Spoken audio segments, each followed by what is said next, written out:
നമസ്കാരം. Chapter teaching ചാനലിലേക്ക് എല്ലാവർക്കും സ്വാഗതം. കേഡറ്റ് പരീക്ഷയ്ക്ക് തയ്യാറെടുക്കുന്ന ഉദ്യോഗാർത്ഥികൾ പലരും ചോദിച്ചൊരു കാര്യമാണ് എങ്ങനെയാണ് ഇനിയുള്ള ദിവസങ്ങൾ പഠിക്കേണ്ടത് എന്നുള്ളത്.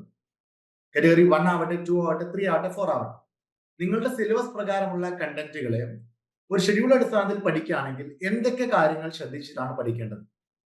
ഇന്നിപ്പോ നവംബർ 22-ാം തീയതിയാണ്. ഇത് നമുക്ക് ഏറെക്കുറെ 50ന്റെയും 55ന്റെയും ഇടയിലുള്ള ദിവസങ്ങൾ മാത്രമേ ഉള്ളൂ. ഞാൻ 50 ദിവസം കൊണ്ട് എങ്ങനെ പഠിക്കാം എന്നുള്ള രീതിയിൽ ഒരു ഷെഡ്യൂളാണ് പറയാൻ പോകുന്നത്. ഷെഡ്യൂൾ അല്ല, നിങ്ങൾ ഒരു ഷെഡ്യൂൾ ഉണ്ടാക്കുന്ന സമയത്ത് ആ ഒരു ഷെഡ്യൂളിൽ എന്തൊക്കെ കാര്യങ്ങൾ ഉൾപ്പെടുത്തണം, നിങ്ങളുടെ ഒരു 50 ഡേയ്സിന്റെ സ്റ്റഡി പ്ലാൻ അല്ലെങ്കിൽ ഒരു പഠനം എങ്ങനെയായിരിക്കും എന്നുള്ളതാണ് നമ്മൾ നോക്കാൻ പോകുന്നത്. അപ്പൊ അതിലോട്ട് കിടക്കുന്നതിന് മുമ്പ് ഒരുപാട് ഉദ്യോഗാർത്ഥികൾ ചോദിച്ചിരുന്നു, ആപ്പ് വഴി എങ്ങനെയാണ് കേട്ടറ്റിന്റെ മുൻവർഷ ചോദ്യ പേപ്പറുകൾ ലഭിക്കുന്നത്, അതിന്റെ ആൻസർ കീയും അതിന്റെ എക്സ്പ്ലനേഷനും ഒക്കെ എങ്ങനെയാണ് ആപ്പ് വഴി എടുക്കുന്നത് എന്നുള്ള പല ഉദ്യോഗാർത്ഥികൾ കമന്റ്സ് വഴി ചോദിച്ചിരുന്നു. അപ്പൊ അതെങ്ങനെയാണ് ഞാൻ കാണിച്ചു തരാൻ പോകുന്നത്. ഇത് ആപ്പിന്റെ ഹോം പേജ് ആണ്. ഈ ഹോം പേജിൽ ഏറ്റവും താഴ്ഭാഗത്ത് നിങ്ങൾക്ക് നോക്കിയാൽ കാണാൻ പറ്റും എക്സാം എന്ന് പറയുന്ന ഒരു ഓപ്ഷൻ ഉണ്ട്.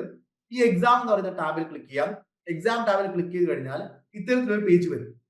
ഇവിടെ നിങ്ങൾക്ക് സ്ക്രോൾ ചെയ്യാനുള്ള ഓപ്ഷൻ ഉണ്ട്. മുകളിൽ തന്നെ കേട്ടത് കാറ്റഗറി 3 മാത്തമാറ്റിക്സിലും ഇംഗ്ലീഷിന്റെയും ഒക്കെ ഓപ്ഷൻസ് കാണാൻ പറ്റുന്നുണ്ട്. അത് ആ ഒരു പരീക്ഷയിൽ കാണാൻ പറ്റുന്നത്. അവിടെ 12 എക്സാം ഉണ്ട്, 13 എക്സാം എന്നൊക്കെ കൊടുത്തിട്ടുണ്ട്. അതെല്ലാം നിങ്ങൾക്ക് കേട്ടത് കാറ്റഗറി 1 ആണ് വേണ്ടത് അല്ലെങ്കിൽ 2 ആണ് വേണ്ടതെന്നുണ്ടെങ്കിൽ ഏതാണ് നിങ്ങൾക്ക് വേണ്ടത് ഇവിടെ സെർച്ച് ചെയ്യാൻ പറ്റും. അങ്ങനെ നിങ്ങൾ സെർച്ച് ചെയ്ത് കഴിഞ്ഞാൽ, ഉദാഹരണത്തിന് കേട്ടിട്ട് ഞാൻ സെർച്ച് ചെയ്യുമ്പോൾ 1ഉം 2ഉം വരുന്നത്. അപ്പൊ ഞാൻ 1 എടുത്തു. ആ 1 ക്ലിക്ക് ചെയ്ത് കഴിഞ്ഞാൽ ഞാൻ 2 എടുത്തു. 2 ക്ലിക്ക് ചെയ്ത് കഴിഞ്ഞാൽ ഓക്കെ, എനിക്ക് എന്ത് ചെയ്യുന്നു, അതുമായി ബന്ധപ്പെട്ടിരിക്കുന്ന മുഴുവൻ പരീക്ഷകളും ഓക്കെ, പ്രീവിയസ് ഇയർ ക്വസ്റ്റ്യൻസ് എല്ലാം ഇവിടെ ലഭിക്കുന്നുണ്ട്. ആ ക്വസ്റ്റ്യൻ പേപ്പർ ഉണ്ട്. ഓക്കെ, ഉദാഹരണത്തിന് cadet 2 November 2019 part 1 child development and psychology, അതിന്റെ മാത്തമാറ്റിക്സും സോഷ്യൽ സയൻസ്, മലയാളം സയൻസ്, അങ്ങനെ 2019 അതുപോലെ തന്നെയാണെങ്കിൽ 2020. ഇതിപ്പോ ഈ ഒരു ലിസ്റ്റ് കംപ്ലീറ്റ് അല്ല, ജസ്റ്റ് ഒരു സ്ക്രീൻഷോട്ടിൽ കൊണ്ടുവന്നത് മാത്രമാണ് ഞാൻ ഇവിടെ കൊടുത്തിരിക്കുന്നത്. താഴോട്ട് ഇനിയുണ്ട് 18, 19, 20, 21, 22, 23, 24 വർഷങ്ങളിലെല്ലാം, അതായത് കഴിഞ്ഞ കഴിഞ്ഞ ജൂൺ മാസത്തിൽ നടന്ന പരീക്ഷയുടെ ചോദ്യപേപ്പർ ഉൾപ്പെടെ എല്ലാം ഇവിടെ അപ്ഡേറ്റ് ചെയ്തിട്ടുണ്ട്. ആ ചോദ്യപേപ്പർ ഉണ്ട്, അതിന്റെ ആൻസർ കീ ഉണ്ട്, അതിന്റെ എക്സ്പ്ലനേഷൻ ഉണ്ട്. അത് ഈ പറയുന്ന പോലെ തന്നെയാണെങ്കിൽ സൈക്കോളജി വേറെ, മലയാളം വേറെ, ഇംഗ്ലീഷ് വേറെ, മാത്തമാറ്റിക്സ് വേറെ.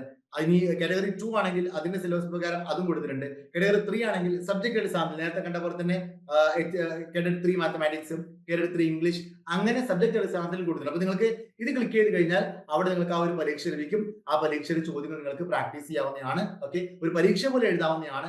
പ്രാക്ടീസ് ചെയ്യാനുള്ള ഓപ്ഷൻ ഉണ്ട് അവിടെ. അതിനുശേഷം നിങ്ങൾക്ക് അതിന്റെ റാങ്ക് ലിസ്റ്റും കാര്യങ്ങളൊക്കെ കാണാൻ പറ്റും, അതിന്റെ ആൻസർ കീ കാണാൻ പറ്റും, അതിന്റെ എക്സ്പ്ലനേഷൻ ലഭിക്കുന്നതായിരിക്കും. അപ്പൊ എല്ലാ ഉദ്യോഗാർത്ഥികളും മാക്സിമം ഈ ഒരു ഫീച്ചർ ഉപയോഗപ്പെടുത്താൻ വേണ്ടി ശ്രമിക്കുക. കാരണം നിങ്ങൾക്ക് എല്ലാവർക്കും അറിയാം, കേട്ടറ്റ് പരീക്ഷകൾക്ക് പ്രീവിയസ് ക്വസ്റ്റ്യൻ പേപ്പർ റെഫർ ചെയ്യുന്നതിനും പഠിക്കുന്നതിനും പ്രാധാന്യം എത്രത്തോളം ഉണ്ടെന്ന്.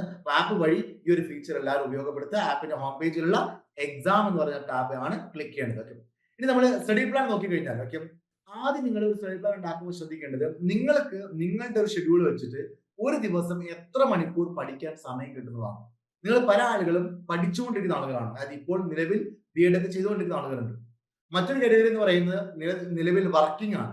മറ്റൊരു കാറ്റഗറി എന്ന് പറയുന്നത് നിലവിൽ ഒന്നും ചെയ്യാതെ പരീക്ഷകൾക്കൊക്കെ, PSC പരീക്ഷകൾക്കൊക്കെ, HSC, LPP പോലുള്ള പരീക്ഷകൾക്ക് തയ്യാറെടുക്കുന്നുണ്ട്. പിന്നെ വീട്ടമ്മമാരായിട്ടുള്ള ആളുകളുമുണ്ട്. അപ്പോൾ നിങ്ങളുടെ ഒരു ദിവസത്തെ ഷെഡ്യൂൾ വെച്ചിട്ട് എത്ര മണിക്കൂർ നിങ്ങൾക്ക് കേട്ടറ്റിന്റെ പഠനത്തിന് വേണ്ടി മാറ്റി വെക്കാൻ പറ്റുമെന്ന് ആദ്യം നിങ്ങൾ നിശ്ചയിക്കണം. ഉദാഹരണത്തിന് ഒരാൾക്ക് ഒരു 3 to 4 അവേഴ്സ് മാറ്റി വെക്കാൻ പറ്റുമെന്ന് വിചാരിക്കും.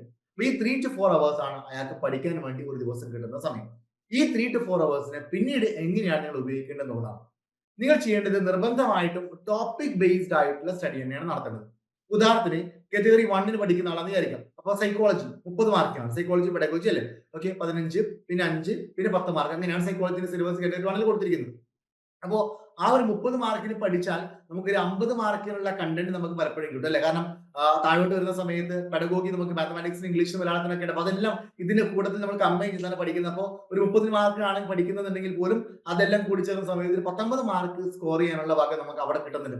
ഞാൻ പറഞ്ഞു വന്നത്, ഈ ഒരു ഓർഡറിൽ സിലബസ് അടിസ്ഥാനത്തിൽ പഠിക്കുക. സിലബസിന് അതേ ഓർഡറിൽ ലിസ്റ്റ് ഔട്ട് ചെയ്ത് പഠിക്കണം എന്നുള്ളതല്ല, സിലബസ് അടിസ്ഥാനത്തിൽ തന്നെ പഠിക്കുക. സൈക്കോളജി പഠിക്കാം, പിന്നെ മലയാളം പഠിക്കുക, പിന്നെ മാത്സ് പഠിക്കുക. അങ്ങനെ ഓരോ ടോപ്പിക് എടുത്ത് ടോപ്പിക് ബേസ്ഡ് സ്റ്റഡികൾ നടത്തണം. അങ്ങനെ പഠിക്കണം എന്ന് ഞാൻ പറയാനുള്ള കാരണം, ഓരോ ടോപ്പിക്സ് നിങ്ങൾ കവർ ചെയ്ത് പോകുന്ന സമയത്ത് ആ ടോപ്പിക്കുമായി ബന്ധപ്പെട്ടിരിക്കുന്ന PYQs ഞാൻ നേരത്തെ ആപ്പിൽ കാണിച്ചില്ലേ, അത് നമ്മൾ അങ്ങനെയാണ് കൊടുത്തിരിക്കുന്നത്. അതായത് സൈക്കോളജിന്റെ 2019, 20, 21 സൈക്കോളജി ക്വസ്റ്റൻസ് മാത്രം നിങ്ങൾക്ക് പ്രാക്ടീസ് ചെയ്യാൻ കിട്ടും. അപ്പൊ അതെടുത്ത് പ്രാക്ടീസ് ചെയ്യാം. ആ ക്വസ്റ്റൻ ഈ ഒരു ടോപ്പിക് പഠിച്ചതിന് ശേഷം മാത്സിന് ശേഷം മാത്സിന്റെ ക്വസ്റ്റൻസ് എടുത്ത് പ്രാക്ടീസ് ചെയ്യാൻ പറ്റും. മലയാളത്തിന് ശേഷം അങ്ങനെ, ഇംഗ്ലീഷിന് ശേഷം അങ്ങനെ.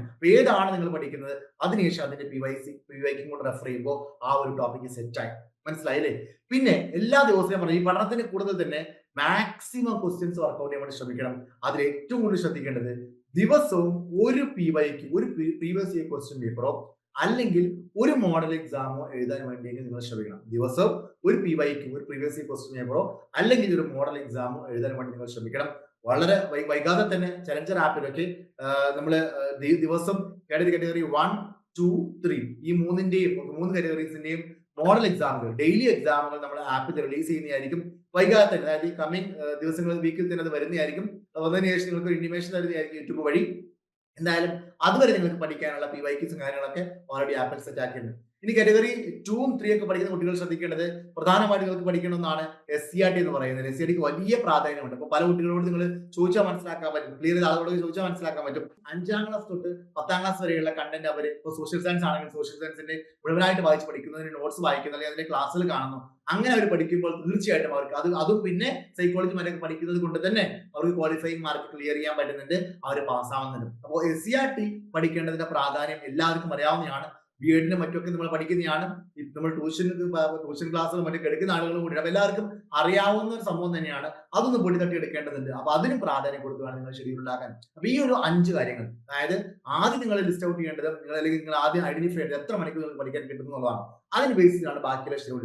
അതിൽ സൈക്കോളജിക്ക് എത്ര, അതിൽ മാത്സിന് എത്ര, അല്ലെങ്കിൽ അതിൽ നിങ്ങളുടെ സബ്ജക്ട് കാറ്റഗറി 3 ആണ് നിങ്ങളുടെ സബ്ജക്റ്റിന് എത്ര, അല്ലെങ്കിൽ അതിന് മലയാളത്തിന് എത്ര, അങ്ങനെ നിങ്ങൾ മൊത്തം ടൈമിന് ഇതുപോലെ ഡിവൈഡ് ചെയ്ത് നിങ്ങൾ എന്ത് ചെയ്യുക, മാറ്റി വെക്കാം. ഓരോ ദിവസവും എല്ലാം പഠിക്കണം. ഒരു ദിവസം സൈക്കോളജി ഫുൾ ഇരുന്ന് പഠിക്കുക, അങ്ങനെ ചെയ്യരുത്. നിങ്ങൾക്ക് മടുപ്പ് തോന്നാനുള്ള സാധ്യതയുണ്ട്. അപ്പോൾ ഓരോ ദിവസവും ഇപ്പോൾ കാറ്റഗറി 1 ആണെങ്കിൽ സൈക്കോളജി പഠിക്കണം, മലയാളം പഠിക്കണം, അതുപോലെ തന്നെ മാത്സ് പഠിക്കണം, അങ്ങനെ എല്ലാം ഉൾപ്പെടുന്ന രീതിയിൽ വേണം നിങ്ങൾ എന്ത് ചെയ്യാൻ ഒരു ഷെഡ്യൂൾ ഉണ്ടാക്കാൻ. അതിൽ ഞാൻ പറഞ്ഞ പോലെ ഓരോ ടോപ്പിക്കും പഠിച്ചതിന് ശേഷം ആ ടോപ്പിക്ക് ബന്ധപ്പെട്ട ക്വസ്റ്റ്യൻസ് വർക്ക്ഔട്ട് ചെയ്യാൻ വേണ്ടി ശ്രമിക്കാം. ഓരോ ദിവസവും ഒരു PYQ അല്ലെങ്കിൽ മോഡൽ എക്സാം എഴുതാൻ വേണ്ടി ശ്രമിക്കുക. കൂടുതൽ തന്നെ കാറ്റഗറി 2, 3 ഒക്കെ ആണെങ്കിൽ SCRT ചാപ്റ്റേഴ്സിന് പ്രാധാന്യം കൊടുത്തുകൊണ്ട് ഷെഡ്യൂൾ ഉണ്ടാക്കാം. അപ്പൊ ഇതെല്ലാവരും ശ്രദ്ധിക്കുക. അപ്പൊ ഈ രീതിയിൽ എല്ലാവരും ഷെഡ്യൂൾ ഉണ്ടാക്കാൻ വേണ്ടി ശ്രമിക്കുക. ചലഞ്ചർ ആപ്പിൽ നമ്മൾ ഓൾറെഡി കേട്ടിട്ടുണ്ട്, കോഴ്സുകൾ ആരംഭിച്ചിട്ടുണ്ട്. Category 1, 2, 3 natural science, physical science, social science, mathematics, Malayalam, English ഒക്കെ എല്ലാത്തിനെയും കോഴ്സുകൾ ലഭ്യമാണ്.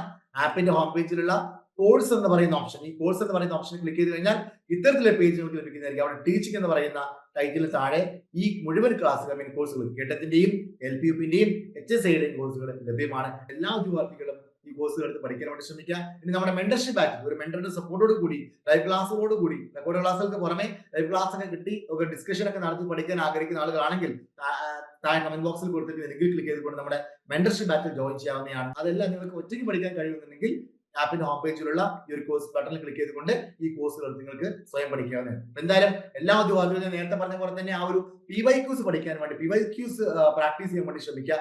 അതിന് വേണ്ടിയുള്ള ഓപ്ഷൻ പറഞ്ഞു തന്നിട്ടുണ്ട്. എക്സാം ടാബ് മറക്കരുത്, ഈ ടാബ് ഉപയോഗിച്ച് ചെയ്യണം. എല്ലാവർക്കും വിദ്യാശംസകൾ നേരുന്നു. Thank you.